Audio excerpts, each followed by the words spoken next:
Good afternoon. Welcome to OptionsTender. Hope everybody had a wonderful weekend. I'm going to do a quick video here so we can give you just something on a higher time frame to look at. Time's a little limited for me. We got a lot of things going on. So I'll continue the daily analysis tomorrow. But this weekly, you always want to get the big pictures from the monthly and the weekly and kind of combine that with the daily that we do Monday through Friday so we can get a top-down view. It's very important, and this is kind of the stuff I do every single day, even though I only share the daily and the 65. You always want to know what these candles are doing weekly and monthly as well, so they control the big picture. All right, so we're taking a look. We're doing this Sunday, January 11th, 2026. If you want to get further videos, we did a whole bunch of analysis on individual names by request, then consider becoming a YouTube member. The individual analysis, stock analysis would get you all of those names. And we'll be looking for a really good one, I thought, and thanks Nighthawk for doing this, was Oklo. So it's extended on its first wave, and we'll be looking for a setup coming up here in the next couple weeks to go long. And so that's a benefit of this, okay? All right, and thanks for all the flows that we have. We have the cheddar flow as well that comes with the 99 cent, and the Discord comes with it as well. So, all right, let's jump into it. We have the market value to GDP that we've been looking at constantly, and this ranges anywhere from, wherever you look, from 224% market value to GDP all the way to 230%, okay?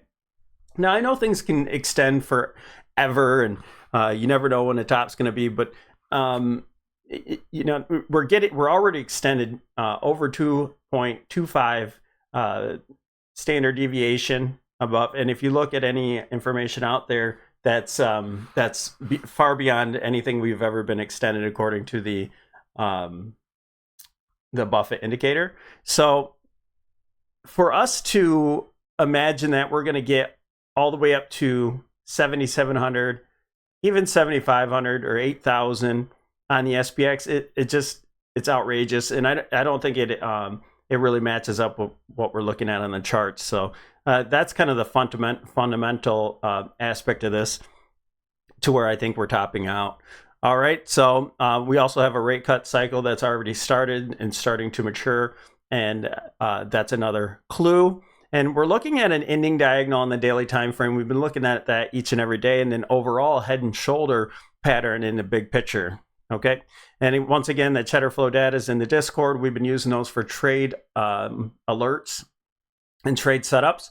And so the dark pool is what I've really been keying in. So we've been taking these dark pool levels and matching them. And I actually did a little modification this weekend to where you're also going to see not only the level, but the width of the support resistance, the dark pool print, and the date of it, where it printed. So all that will be recorded, and you'll be able to trade off of those. And we've shown that over and over. And that comes with the, again, the membership.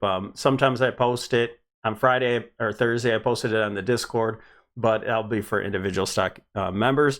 We're looking at a Wyckoff distribution. It's the same distribution, whether you get the number 1 or the number 2. You can look at both those examples from 2000, 2008. And we're looking for the Wyckoff distribution number 2 if you want to look that up.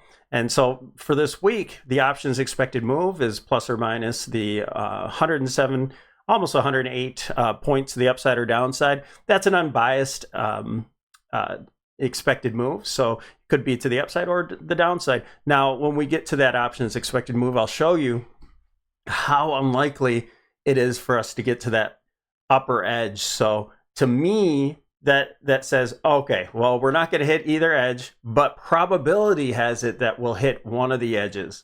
And so that to me means the lower edge. Okay. And then what are we looking at here? Our structure, I don't believe we've started that wave 1, but we're looking for the wave 1 to the downside now.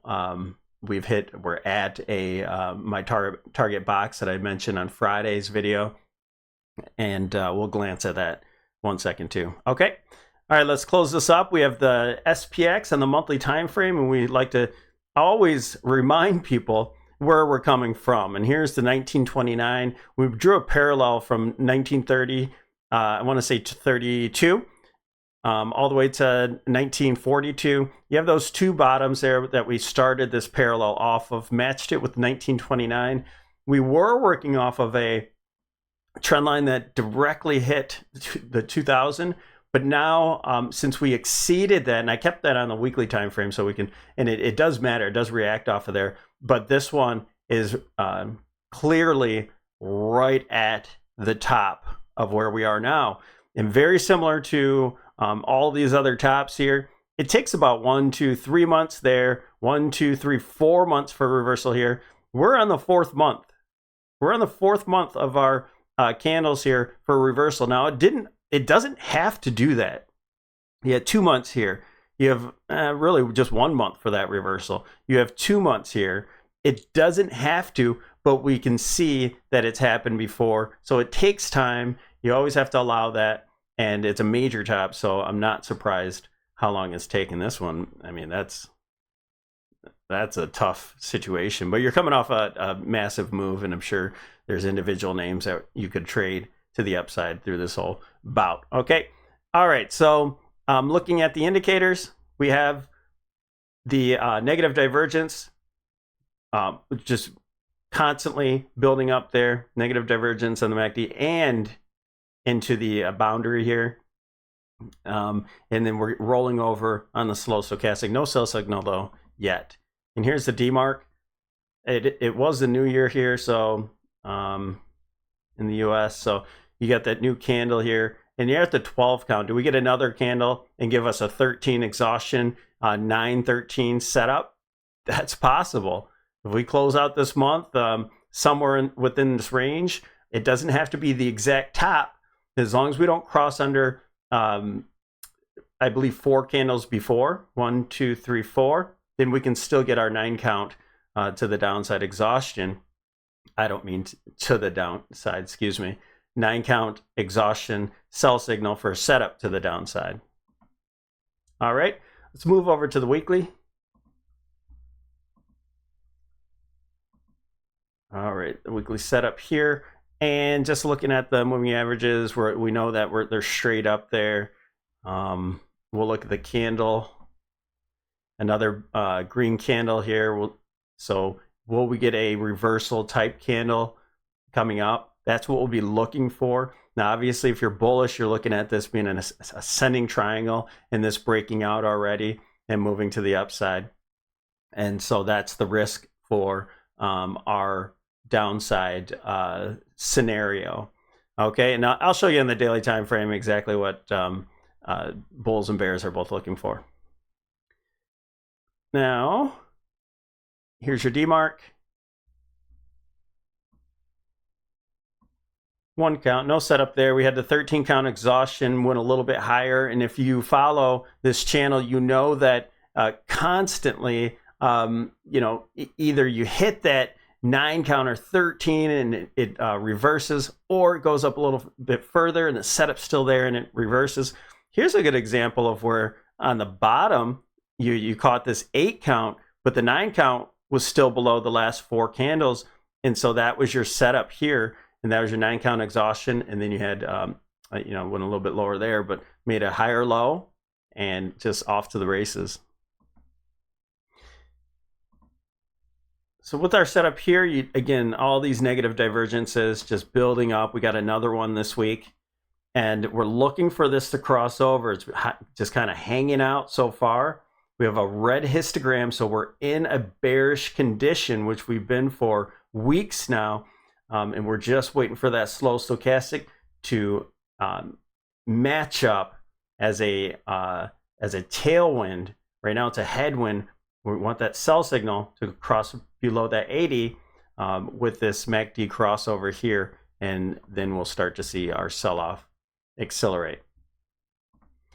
All right, on the daily, we specifically want to look at the, all right, here's our wedge that we're looking at here. You can draw it a couple different ways. I think it's appropriate because this is a 1 top and we got an expanded flat here to match the 1 with the 3. So that's how we're counting it. And then we're right at And that typically gives you an idea of where wave 5 would end. So here's a 1, 2, 3, 4, 5 wave move. We're looking for a left shoulder. This all is a head, and then your right shoulder later to come. And there's your historic trend lines that we were checking out here. And you notice that price got on top of those, but we're at the parallel resistance right now. And here's our McClellan summation.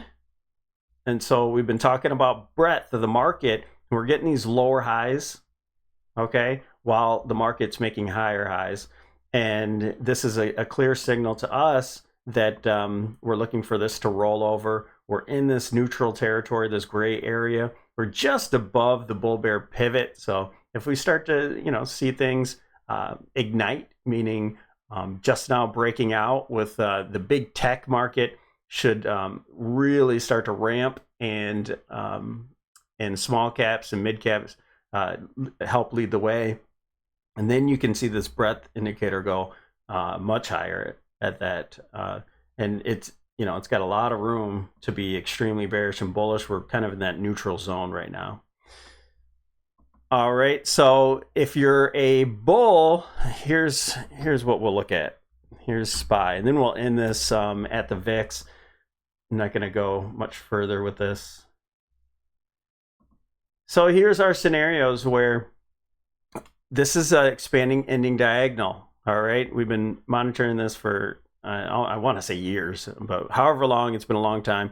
And they're made up of 3 waves. So here's your 3-wave move for 1, 3 for 2, and it expands. So wave 3 is bigger than 1, 4 is bigger than 2, 5 is already bigger than 3. So that check mark is done. It doesn't have to go any higher. So what we're at is this this confluence or cluster of Fibonacci retracement extensions. Get rid of that one. That just told us that this was wave 5 was bigger than 3. So we're right at it. All right. So we're at resistance right now. What happens from here is key. Now there's a couple things that we could look at. I was saying an expanded flat. This is no longer the case. What I'm looking at. So let me move these ABC out of here. I don't want to confuse anybody. So what we're looking for, my primary, I think we're topping. I think this is it. Okay, next week. Then we get a 1, 2, 3, 4, 5 wave move down. It's going to take some time, and I believe that time will take into June to August, and we have those cycles for members. We talk about that often. Okay, so we now know that this is an ABC, and then we got a new high here. So here's 3 scenarios. I'll break this down in 3 scenarios. First, it's bearish. Bearish rising wedge, ending diagonal, done. Wave 5 is in. 1, 2, 3, 4, 5. Here's your very bullish scenario. This is the nesting. 1, 2, 1, 2, 1, 2. And then you start ripping to the upside where you get your 3, 4, 5, 4, 5. And we make it to the top of the wedge here. Now the misleading one, and no pun intended, would be that this is a 5-wave move for a leading diagonal. We hold on to that 50, 60%, or even a 382. It doesn't have to be that deep. It can hold on to moving averages. So if it holds on to, let's say, this 100 moving average, gets below it, holds on to it, and then gets back above this, then we know this was a 1, 2 bullish setup, and you go up to those targets again. Okay, so if this nesting breaks down, then we'll just eliminate to 2 situations where it's a 1, 2 setup for the bulls or a 1, 2 setup for the bears. Okay, so that's virtually it. And here's what we'd like to look at the VIX to kind of give you this guideline of how the VIX should act, in a sense, to give us confirmation of what's going on. So we had our daily cycle lows here, dominant, minor. That matched up fine. But then we had this choppy linear move. And that's almost like what we're talking about in SPX right now. Was this nesting? Was this nesting and just break to the upside? I doubted it. Okay, just like I doubt that that's happening in SPX right now. And we ended up breaking down from that little channel there. Well, guess what? Monday starts our window for our minor cycle low. So my best guess is maybe we test down here to the 14 range, but we get some sort of reversal candle, whether it be an inverse hammer, if it's a hammer candle like this, some sort of small doji here. Maybe we gap down. And I'm not sure, but we're looking for reversal into the cycle low here, which can go into Tuesday. Tuesday or Wednesday is the cycle low dominant, or excuse me, not dominant. The ideal low is the 14th. Okay, so that would be Wednesday, but it doesn't have to be. None of these are really exactly on the ideal. You see, that's in the window. All right, so we'll be looking for turnaround Tuesday, all right, to be our low. That's when we'll be looking for that to happen. So that gives us a nice Monday doji, maybe Tuesdays, something else, maybe tweezer bottoms, couple, sets of bottom here, and then we off to the races. So that's what we'll be looking at in the VIX. And clearly, if the market is in that 1 2 1 2 1 2 setup scenario and it goes straight up from where it is, then this needs to just keep going. Okay. Now, let's match it up with what I think is going to happen. So if the market breaks down but is in a bullish setup, it almost looks like this, right? So let's say the VIX spikes up here again and basically has this three-wave move, and then the market starts breaking to new highs. You should see this expand this wedge. It reverses off that. We'll expand it, but we won't expand it until we get a new low off of here. Okay, so for now, this stays where it is. So just watch those things simultaneously. We'll keep you updated each and every day, so make sure you hit that notification bell. And just know that we're in a rising weekly and monthly cycle for the VIX. All right, that's any hint for you. So thanks for joining us here at OptionsTender. Don't forget to like and subscribe, and we'll see you in the next video.